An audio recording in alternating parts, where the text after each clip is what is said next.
पश्चिम बंगाल के मुर्शिदाबाद में भड़की हिंसा ने अब गंभीर रूप ले लिया है। वक्फ संशोधन कानून के खिलाफ मुर्शिदाबाद में भड़की हिंसा की चिंगारी 24 परगना तक पहुंच चुकी है। यहां बड़ी संख्या में मुस्लिम संगठनों के लोग सड़कों पर उतर आए और जमकर उत्पात मचाया। लेकिन चौंकाने वाली बात यह है कि सड़कों पर यह सारा उपद्रव चलता रहा और पश्चिम बंगाल पुलिस उस सक्रिय अंदाज में नहीं दिखी जैसी होनी चाहिए थी। उपद्रवी सड़कों पर संगठित होकर हंगामा करते रहे, जमकर पथराव भी करते रहे, जबकि कई वाहनों में आग लगा दी गई। इस हिंसक विरोध प्रदर्शन में 3 लोगों की मौत हो गई, जबकि बहुत से लोग घायल बताए जा रहे हैं। हालात ऐसे अनियंत्रित देखे गए कि पश्चिम बंगाल पुलिस को बीएसएफ से सहायता मांगनी पड़ी। इस बीच मुर्शिदाबाद के शमशेरगंज के जाफराबाद में एक बार फिर हिंसा भड़क गई।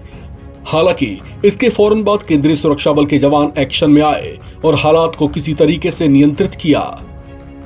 See, BSF has the core competency in guarding the borders. That we have been doing it right from the 1965, and we have very effective systems of dominations on the border, and we have electronic surveillance also. We have very effective water wing also, and we work in collaboration with the local population also, border population. That is very important for us, and in collaboration with the sister agencies also, be it local police, be it other sister agencies.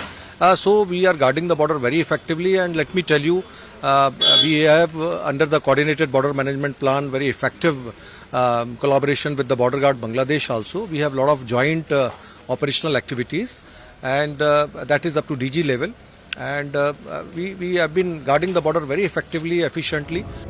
इन हालात पर पश्चिम बंगाल के TMC सांसद सौगत राय का एक बयान आया, जिसमें उनसे जब ये पूछा गया कि हिंसा के हालात को लेकर क्या प्रयास किए जा रहे हैं, तो पार्टी का स्टैंड क्लियर करने की जगह वे उल्टा राज्य के विपक्षी दल बीजेपी को ही घेरने में जुट गए।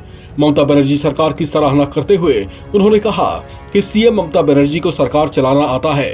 साथ ही उन्होंने नए वक्फ कानून और केंद्र की बीजेपी सरकार को ही इन सबके लिए जिम्मेदार ठहरा दिया।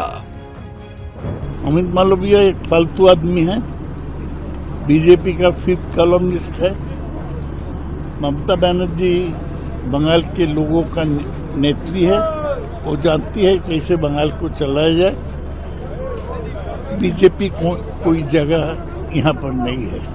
वॉकअप बिल को लेकर मुर्शिदाबाद में फिर से ये जो गति से चल रहा है, 2 की मौत हो गया। हाँ, लोगों के मन में दुख है, क्षोभ है, इसलिए मुख्यमंत्री मीटिंग बुलाए हैं मुस्लिम समाज को, ताकि ठंडा किया जाए। मुख्यमंत्री आज ही सुबह अपील किया है कि शांति रखने के लिए, उसके बावजूद भी ऐसा हादसा हो रहा है। 2 घटना हो सकता है, लेकिन हम कंट्रोल कर लेंगे। ये मुर्शिदाबाद में होना, इस तरीके से होना इतने दिन से, ये क्या कोई कॉन्स्पिरेसी लगता है आप लोग पॉलिटिकली? ये लोगों का इमोशन बहुत चार्ज है। ये जो हुआ है लोगों का इमोशन चार्ज है, इसलिए स्पॉन्टेनियस हो रहा है, कोई कॉन्स्पिरेसी नहीं। पश्चिम बंगाल के मुर्शिदाबाद और अब 24 परगना में भड़की हिंसा में बहुत कुछ तहस नहस हो चुका है। स्थानीय लोगों में डर का माहौल देखा जा रहा है। लोगों ने बताया कि हिंदुओं की दुकानों और मकानों को निशाना बनाया गया है, जिससे उनमें खासी नाराजगी देखी जा रही है। पश्चिम बंगाल पुलिस की लचर व्यवस्था और पश्चिम बंगाल की मुख्यमंत्री ममता बनर्जी को लेकर भी उनमें नाराजगी देखी जा रही है। मुर्शिदाबाद में मुसलमान वक्फ कानून को लेकर जो प्रदर्शन कर रहे हैं, वो कई बार हिंसक रूप ले चुका है, जिससे लोगों में डर का माहौल है। इस खबर में फिलहाल इतना ही। बाकी अपडेट्स के लिए आप बने रहें एनबीटी ऑनलाइन के साथ।